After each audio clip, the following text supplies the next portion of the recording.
Hi, Jinny. How are you? Good. How are you? Good, good. For anyone joining us for the first time, we're glad you found us. This is the Pointing It Out podcast. And I'm Melissa McLeod. I'm here at my shop in Grosse Pointe, Michigan, just outside of Detroit. And I, along with my partner in crime, Megan Holmes, the Needlepoint Clubhouse, we are the Pointing It Out team and love to bring you all sorts of needlepoint information. And today I'm so excited because I think, first of all, that my guest on her blog might be fibbing a little bit because it says her blog's only been around for 5 years. And I Yeah, feel like I remember you a lot longer in my needlepoint life than that. yeah, no, it's closer to 8 years at this point. When you sent me that email last night, I like went back and did the math, and it's definitely been longer than 5 years. So Because that's my fault. I have lots, well, we'll get into it all. I should introduce you properly first. But this is Jinny Barney McAuliffe. If I hopefully I'm saying your newer last name properly. Um, and um, I'll let you kind of introduce yourself and then we'll talk about how we met and all sorts of fun things. So yeah, give us like your elevator spiel. Yeah. So for those of you who don't know me, I'm Jinny.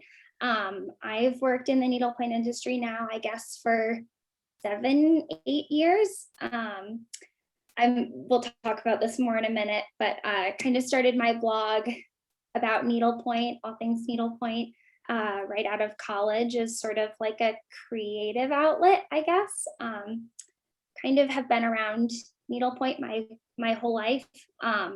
My mom was an and still is an avid stitcher. So I kind of learned from her and was sort of always around it. And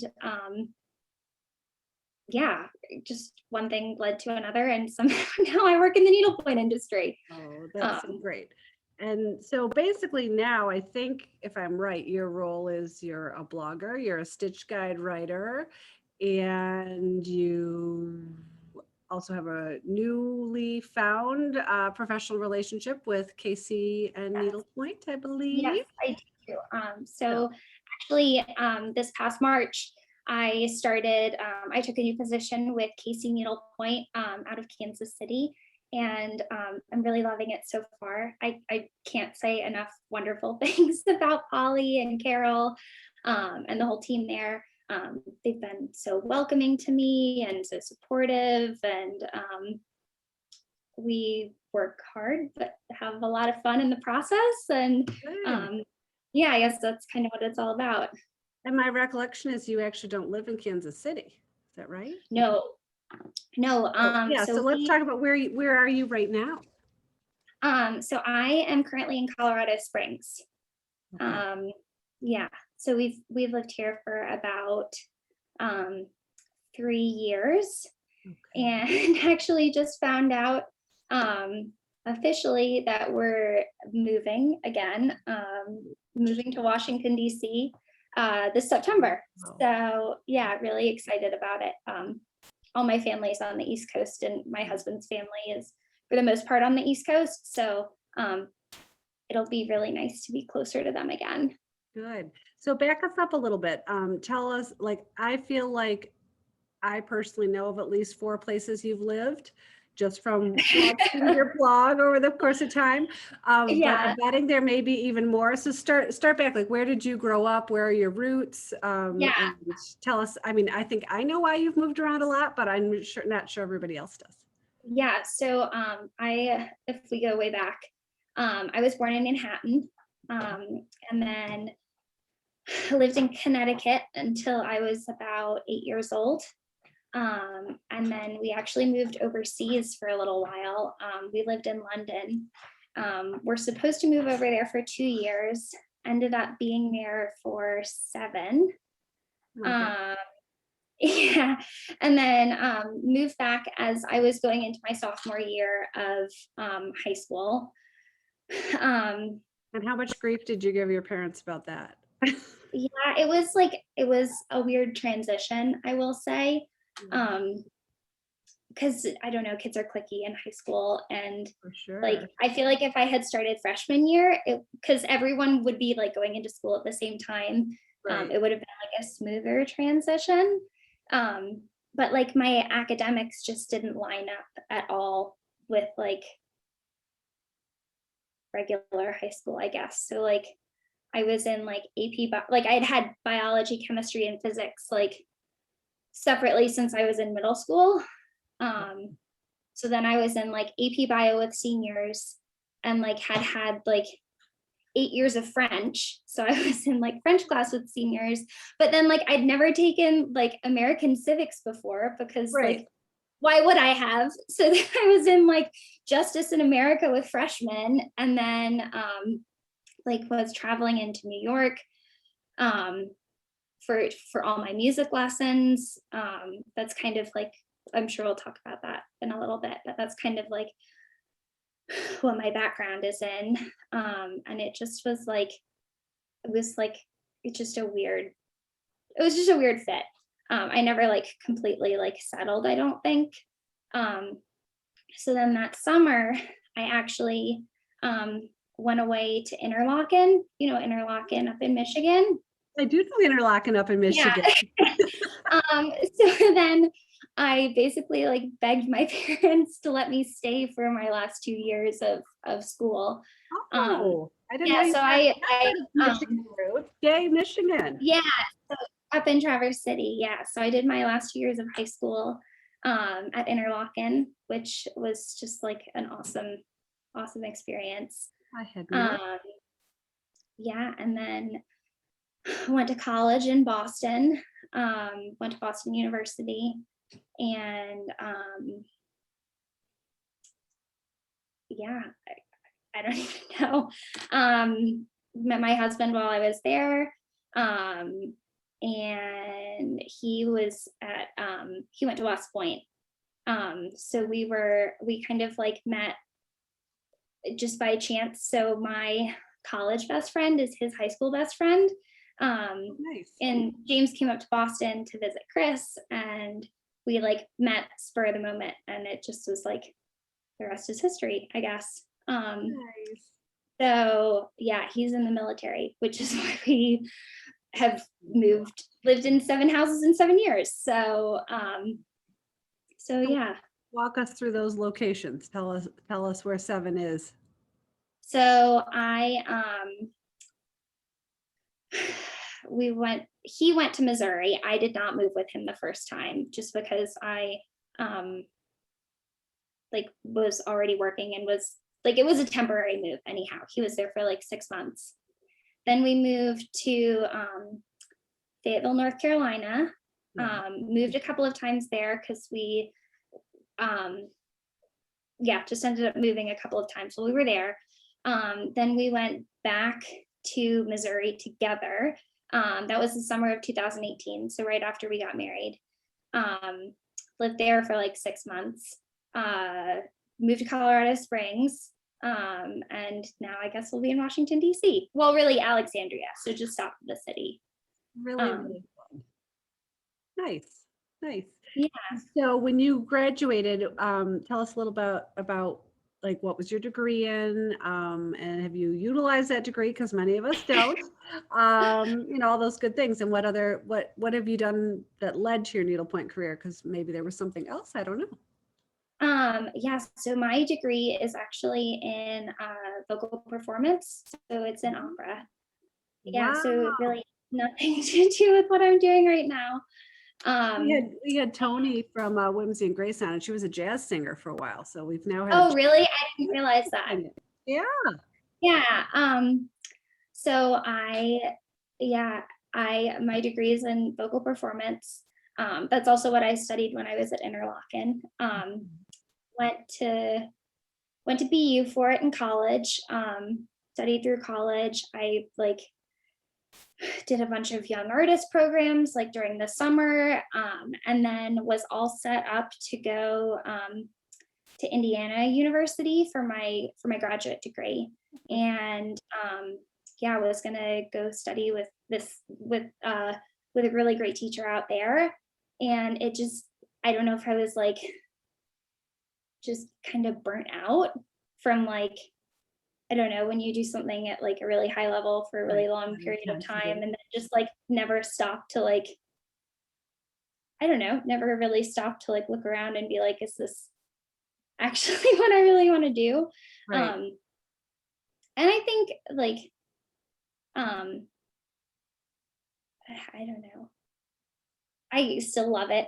Like I still study, have like a wonderful teacher up in Boston, Oh, but nice. um kind of feel like I like got to the point where like I don't need to do it to make a living to like enjoy it and appreciate it, if that makes sense. Right. Well, and there's Um lots of us, actually, I do use my degree, but lots and lots and lots of people who don't use their degree, but that doesn't mean that their education wasn't thoroughly worthwhile. So, yeah, and it's not that like I don't mean to say that like I don't use my degree because I think I don't know, I think that like studying the arts is it's just like so important because it makes you just a much more like well-rounded, like good, empathetic, sensitive, like human being.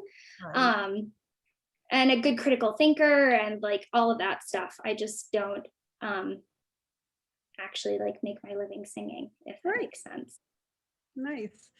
So you graduated and you made the decision to not go to graduate school, which Yeah, so I I started my MBA program and I got about 3 classes in and abandoned ship. So I can equally empathize with the fact that, you know, you start down a path and then you realize it seemed like a good idea, but then it ends up like when you're in the moment, it's really not what's right for you right then, right now. yeah, so I deferred for a year and then ultimately ended up just not going back. Um and I so we always knew when James graduated from West Point that we would end up in North Carolina because he knew that he was going to work at Fort Bragg out of school. So I moved down there, worked for needlepoint.com for 7 years. Um, and yeah, just kind of fell into it, I guess, if that makes sense. But I guess I should back up a little bit because I started my blog I was just going to right bring out you of there. college. Yes. Yeah. So I started my blog right out of college, just as kind of like a creative outlet. So I guess I never really was like I was trying to remember back. Like I don't ever remember a time where my mom was like, okay, now I'm going to teach you how to needlepoint. It was Okay. just like she always like had a project in her purse and like I'm one of three. So like she was always running to like I don't know, soccer practice or the dentist or like, you know, taking us where we needed to go and picking us up from school. And um, there was a period of time when like myself, my younger brother, my younger sister, like we all got out of school at different times, but like 30 minutes apart. So it's like, that's not enough time to like go back home and like start homework and all that stuff. So Yeah. she would like sit in the car and stitch and Mhm. um, I like, relate to that very well. I have yeah. that Needle Diva, there's 12 little Halloween kids, like all in different outfits. And then there's like a backdrop. I don't know if you know what I'm talking about, but it's by Yeah, I Needle. know exactly what you're talking about.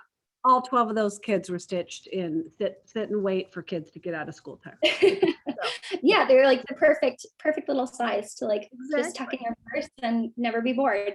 Right, right. So I guess I just always like grew up around it. And I always like I have memories of being really little and like sitting in my mom's lap and like she would take the needle and put it like in the right hole and I would like pull it through and then she would put it back in the correct hole on the back way up and I would like pull it back through and um then I got a little older and I would like steal her projects from her. I mean, not steal them from her, but I like know I what would you help I her with used to them. sit in the linen closet and stitch on my mom's too. My mom had a project sitting in the linen closet, like I think it had been abandoned, but I'd like sneak in the closet and take some stitches and hope she didn't notice, which is so funny because she probably would have been thrilled if she knew I was doing it. But that was my evil ways. So yes, That's so cute. Yeah, and then when I was about maybe 7 or 8, I think she got tired of me like taking her projects from her, God, don't and use them. Yes. she like finally got me like my own canvas. And it's, yeah, I still have it. It's finished. It's a silver needle golf belt Oh, that I cute. stitched for my dad. I mean, it took probably like, I think I finally finished it like in high school. And it was one of those things where like we were always pretty busy during the school year, but like um we would come back to visit my grandmother during the summer. And so it would very much be like I would stitch during the summer when we were visiting grandmother. And so then I kind of like put it away for a few years. And when I was applying for college, I got all my applications in really early and was like a basket case. And my mom was like, I'm sending you a piece of needlepoint. Like, you need something to keep your hands busy. Right.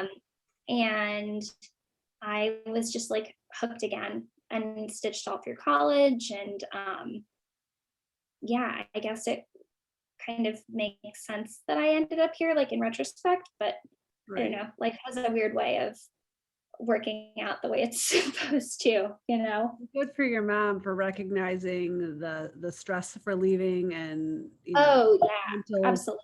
mental health side of needlepoint, because I think there's a big side of what we do that is the most important reason I think for many of us why we. Yeah, absolutely. So meditative and so like rhythmic and like, I don't know, when you get like in the zone, it's like very relaxing, I think. For sure, for sure. So I should be embarrassed to show this because you might recall this piece. Oh my gosh. And you might Yeah, also I see do. from the back, it has no stitches in it. But that, I don't know if that was when I first started your blog, but here we go. I see, so I'm super organized. I might not stitch all the time, but here's, I even printed out all your little things. So this was back in the day where nobody had a color printer. So it's all Yeah. printed in black and white. And excuse me, you still even had great charts then. Um, Thank you. so maybe I shouldn't have brought this out because well, of course, I haven't started stitching it, but I'm not sure if this stitch guide ever finished. Did this one ever finish? I don't know if it ever finished. That's okay, because a lot I of it. have it finished. I could absolutely go back and publish the whole thing, which I should. And I actually, now that you've said that, I will. Well, I would love it because I was all ready to go. Like I said, I have the threads you'd announced pulled, and I was ready to roll.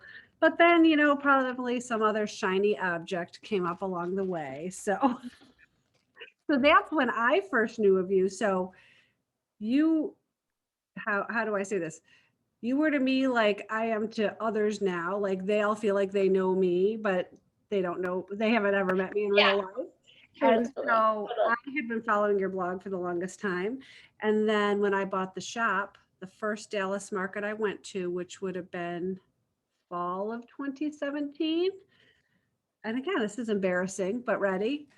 This is when I first met you because I sat in Yes. your Oh class. my gosh, you did take that class, didn't you? Yes, Yeah, and that you was were when so, um, so there's yeah, that was the also. first time I taught it. No, that was the second time I taught at Market. Yeah, so it was a really, really great class, and we did a lot of like theoretical talking about, and for anyone Yes. watching, market classes, this is a piece that I think in real life would be like a 1 or 2 day class for sure. Yeah, because I always, whenever I'm teaching, I like to give people, like, I don't want people to feel rushed. So I like to give people enough time to feel like they've like not just like theoretically got the concepts down, but have had a chance to like actually like try and practice and put some things in the canvas and feel like they like really have the techniques under control. Right. Um, But at whereas when we're at Market, it's just like market's like go, class go, on go. steroids. Yeah, we do what would be a 1 or 2 day class in 2 hours or an hour and 45 minutes even, I think. Yeah. So not a lot of stitching gets done. And then you get back from market and it's work, work, work, work, work. So sadly, that's never gotten the love it deserves because your finished piece was glorious. And oh, here, just because we can. Um, Here's a picture of Ginny's finished piece. It's in this binder. It was super organized and really well done, but the piece was gorgeous. And I'm still going to stitch this. I just haven't gotten to it yet. So Yeah, no, I love working with silk ribbon. That's one of my favorite things to teach, because I feel like people, they're intimidated by it. Like if you don't, like it's not a like set of skills that you can easily learn from just like looking at a stitch diagram.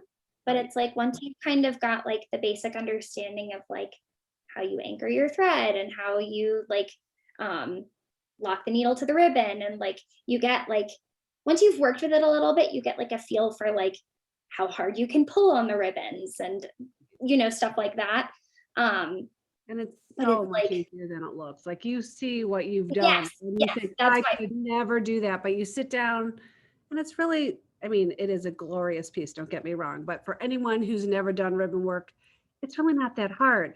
Ginny and No. I did not train at Nassau, and we can do it. So you can do it.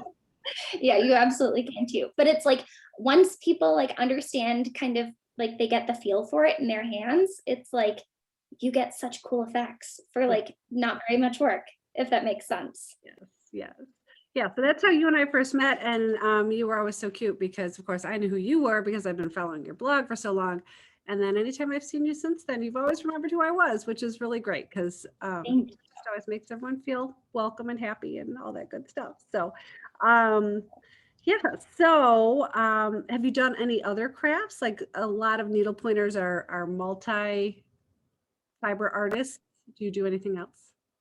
I don't knit. I neither, maybe my grandmother knit, but she was a big painter. Okay. So she would make, she made these beautiful like hand cut like wooden ornaments, that she then painted. Um, so I like know how to do all of that. And I've done some embroidery. It just doesn't like, I'm not, for whatever reason, I'm not drawn to it the way I am like the painted canvas, if that makes sense. No, I'm Um, right there with you. Yes, yes. and I don't know, I have a habit of turning hobbies into careers, I guess.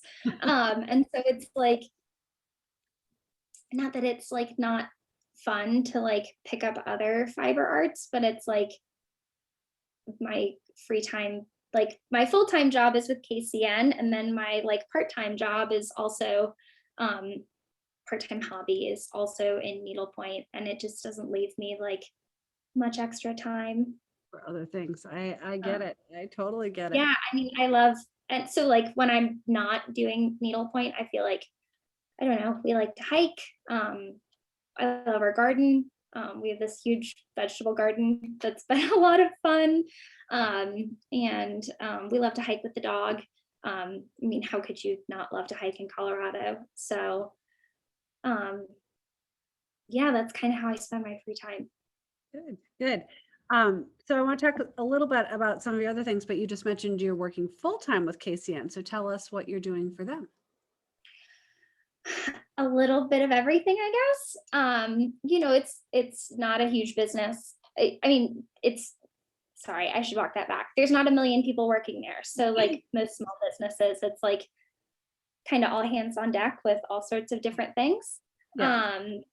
So I am writing their blog for them, which has been a lot of fun. That's something I really love doing. So you can find all sorts of like tips and tricks, and even some free stitch guides, and some fun stitches that you can try on new projects, up there on their blog. And then most recently, I helped them put together what's called the KCN Stitch Vault, Oh, yeah. which is a really cool free resource, that you'll find up on their website, with all sorts of stitch diagrams. You can go in there. They're all categorized. So like you can click on the tab for background stitches, or for like brick stitches, or like stitches for architecture, and it'll kind of like pull the stitches together that are kind of best suited for that area of the canvas. Nice. And there's a bunch of stitch samples up there, so you can kind of see what each stitch actually looks like in the canvas. Because sometimes you look at a stitch diagram and um, it's not immediately apparent what the stitch would actually look like in the canvas, if For that sure. makes sense. For sure. Nice, nice. And then, so you're still writing your own blog as well, right? I am, yeah. So I this past March actually launched a new website. So my old blog is still live. It'll still remain up there. That was stitchstyleblog.com. But I launched a new website so that I could also sell stitch guides through it. And I kind of have like a newer chapter of the blog up there as well.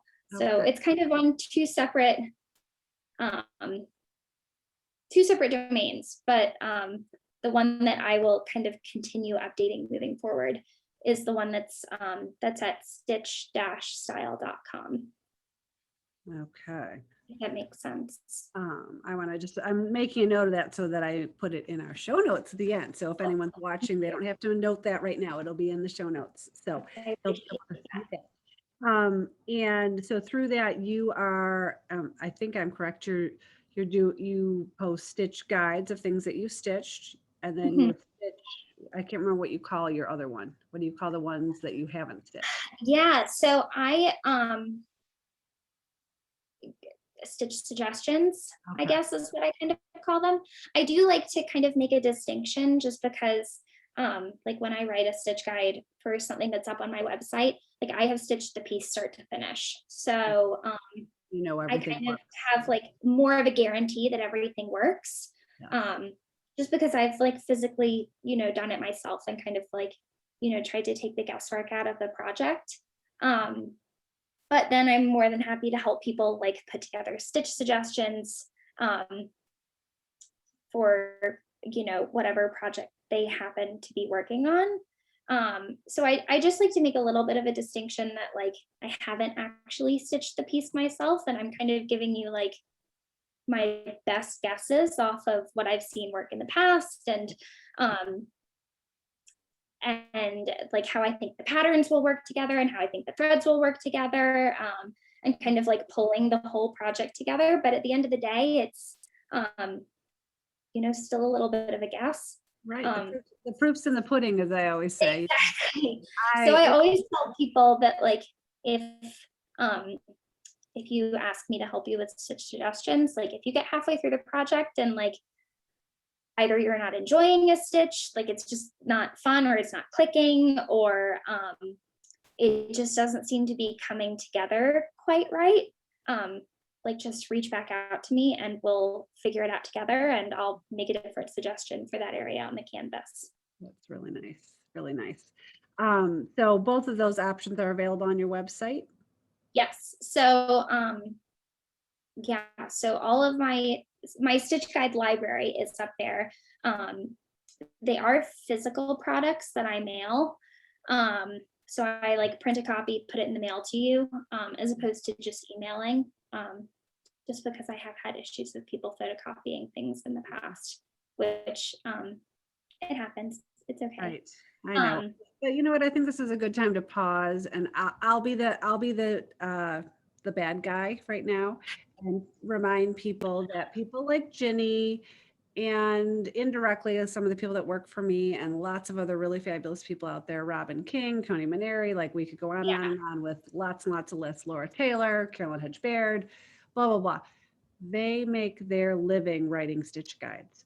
So when you copy a stitch guide and give it to your best friend and think you're being nice to your best friend, like at the risk of sounding overly dramatic, you're stealing out of their pocket. And I hate talking negatively on our thing because I love needlepoint to all be happy all the yeah, time. But I just think it's a really good time to remind people that, when you buy a stitch guide, it's yours, and then it needs to be done. And as I glanced at Jinny's stitch guides, especially, there's an incredible value there.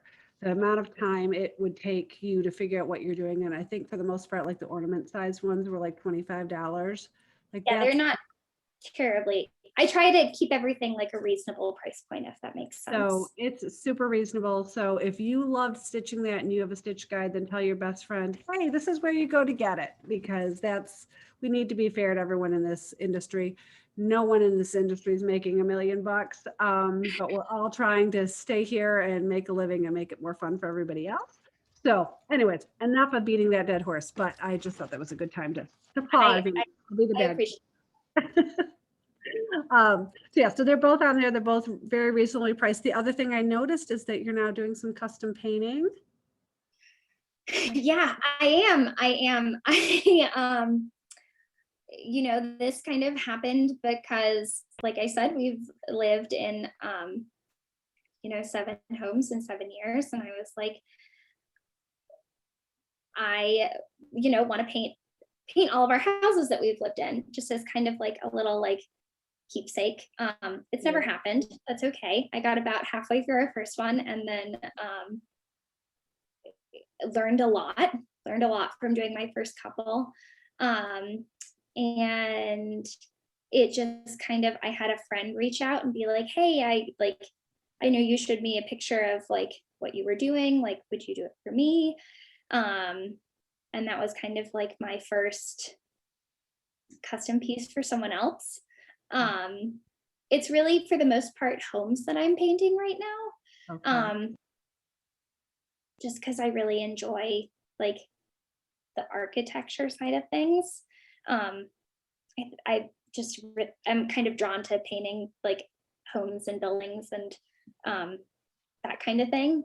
And I think they're special keepsakes, fun to have like an ornament or like a framing piece for somewhere that you lived. Yeah, so I started painting kind of back in March-ish, maybe February. I painted a little bit before over the years, just kind of like projects for myself. Painted like a wallet that I made for James. Oh, nice. Painted like I don't know, just some little projects of things that like you'd never be able to find a canvas for because it's so specific, if that makes sense. Right. Just kind of like keepsakes for us. And kind of posted on Instagram that I was doing it, and have been just really blown away by the response. I think I've painted close to 100 custom homes at this point. Wow. Yeah. That's so awesome. I think I'm at like 87 or so. And I think I'm at about like close to 90. Definitely. Wow. Yeah, it's been fun. I always was like artsy growing up, and like, took art classes in like middle school and like early high school, but then it kind of gave way to like the music, just because like there aren't a million hours in a day. Sadly, no, we all need more. Sadly, I could use more if you can figure out how to do that, but that's unlikely. So yeah, it was kind of always artsy growing up, always really enjoyed it. Like I said, my grandmother painted a lot, and I would like to think that I got some of her like creativity, just because she was like she's very talented. And yeah, it's been fun. I learned a lot. I used to Abby Timmis, of Abigail Cecile Needlepoint, and I used to be colleagues, and I learned a lot from watching her. So I like to give her, she didn't like outright teach me, but like you can learn a lot through osmosis, if that makes sense. Well, Learned a lot from watching her. another good set of Michigan roots. I know. I like to say all the good people have a tie to Michigan, so I don't know. Yeah, so learned a lot from watching her. And I know for sure that the stitching has absolutely informed the painting, if that makes sense. I feel like a lot of artists go the other way, like they paint and then figure out the canvas like that direction, whereas I like understood the canvas and then was like I think a lot when I'm painting about like what stitch would work where, or like, I don't know, I know circles have to be painted a certain way because like a road stitch has to be, even across all Right. sides to work when you actually stitch it in the canvas, or like, I don't know. I'm always thinking about the stitches when I'm painting the canvases themselves. Which is That interesting, makes 'cause I don't know sense. if you, I have to assume, given everything you've stitched, that you've stitched a couple, maybe 1 or 2 Kelly Clark pieces in your career? I have. Yeah, I definitely have. So, I find her pieces so stitchable because it's like I feel like when she was painting them, she was thinking of the stitches, and when I asked Totally. and she said she was not. But I said, "I think Yeah, subconsciously I think you it are, was subconscious, definitely for her. I think it would be really hard 'cause not to, if that it's makes sense. so good that but she's like, "Nope, I don't think about that." But I'm like, "But I swear you do, and you just don't know it." So Yeah, I feel like it's gotta be like a subliminal thing for her. that's what I Because said. I don't know, I mean, how could you be that good of a stitcher and not like, I feel like it just naturally comes through, Yeah, if that yeah. makes sense for her. I agree, I agree. Um, so you're just kinda getting your toes wet with KCN and keeping up with your blog and starting your painting. So I don't even feel like I should ask you what's coming next that we might not know about because I feel like I don't think you could possibly do anything else. You've gotta be Oh my so gosh. Yeah, so much. I have probably taken on too much, but that's okay. Um, I'll sleep at some point. yeah. Um, Well, you've got a big move ahead projects of that I you. have coming up. Um, I have some more stitch guides coming out with Morgan Julia in probably the next month, which will be a lot of fun. It's kind of cool that sometimes I get to be like the first person to stitch a piece, if that makes sense. Yes. Or like I don't know, get to like make it come to life for the first time, which I really love. Um, so I've got a couple of pieces coming out with Morgan, and I've got a set of the beautiful, beautiful, beautiful. I have a really lovely friendship with Joanna at Plum Stitchery. So I am stitching her little Riley Sheehy Nutcracker series, which I'm really excited about. So excited to hear that. I did not know that. Yeah, I don't even know how many sets we sold. Like, I'm so excited for them. So, yeah. yeah. I It's just like Joanna's so talented, and I have always been a fan of Riley's stuff.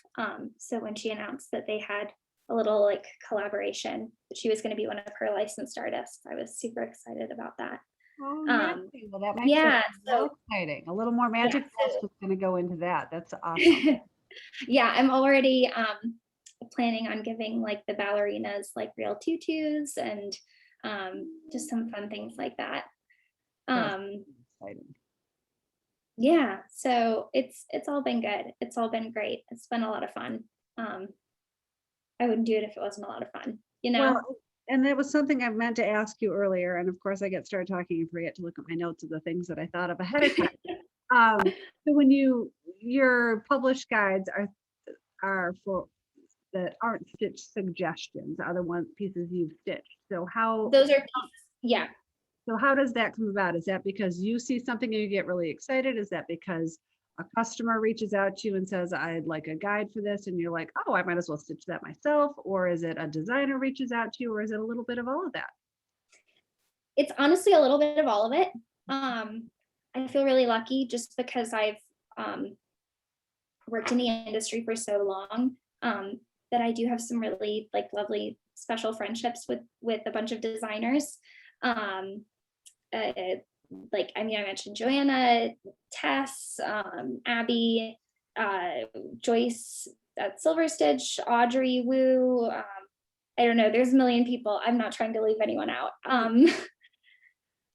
People that like, I don't know. It's kind of a win-win situation where like, um, sometimes they reach out to me, sometimes I reach out to them. Um, I do like finding kind of like newer designers, if that makes sense, and stitching some of their pieces. Um, like I don't know if you saw the little hydrangea basket here. I have it with me. This from Grant Point Designs has been a really like good seller. And I just, this was a piece. I don't know, sometimes you see pieces and you're like, I could absolutely do that, or I could teach, like, this is the perfect piece to teach that on, like teach this technique on, or something like that. So it definitely goes both ways. Sometimes I have people reach out to me, sometimes I reach out to them, sometimes, yeah. Good. And I didn't ask you ahead of time if it was okay that I asked this question, but you just said something about it. That would be the perfect piece to teach something. So you still have some teaching in your future? Yes, I love to teach. I really do. Teaching is like, it's really one of my favorite things to do. Like whether you're like brand new to needlepoint and have never stitched before, or like you want to try decorative stitches for the first time, or I don't know, you want to learn to do something crazy like off canvas weaving, or like all of the above. Doesn't matter really where you are in your needlepoint journey. I'm love teaching beginners, love teaching people who have been stitching their whole life. We've kind of been waiting to figure out exactly what the timeline is for our move, just because I can't exactly be teaching on the side of the highway as we Your life behind you. move Yeah.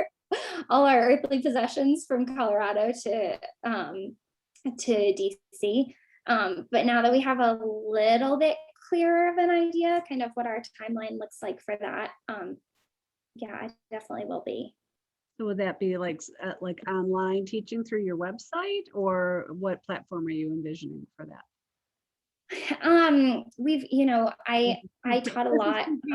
Tell me to zip it. Yeah, no, I mean, kind of open to any and all of it. I did a lot of like virtual teaching at the beginning of the pandemic, and actually really enjoyed that, because I think that, like, I don't know, it's not feasible for everyone to hop on a plane, which like that has become really apparent the last year and a half, pandemic or no pandemic. I just like making, I don't know, needlepoint as accessible as possible to as many people. So definitely open to teaching virtually again. Hopefully teaching some in person again.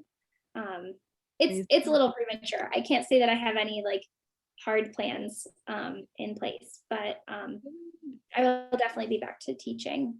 Well, and having been one of your classes on speed students, I taught meaning the market class. You are a very good teacher, so I'm glad to hear that. Yeah, thank you. Yes, and I have to say I've done, I've done my fair share of teaching too, and have really missed it. And people ask me all the time, when are classes going to start again at the shop? Yeah, And yeah. just keep saying I don't know. So yeah, so I'm sorry to have maybe even asked you that, because it's so. Oh no, I don't know. It's been a weird year and a half. So For sure. Well, I hope that maybe there's plans for you to go to Dallas in November, possibly. possibly, yeah.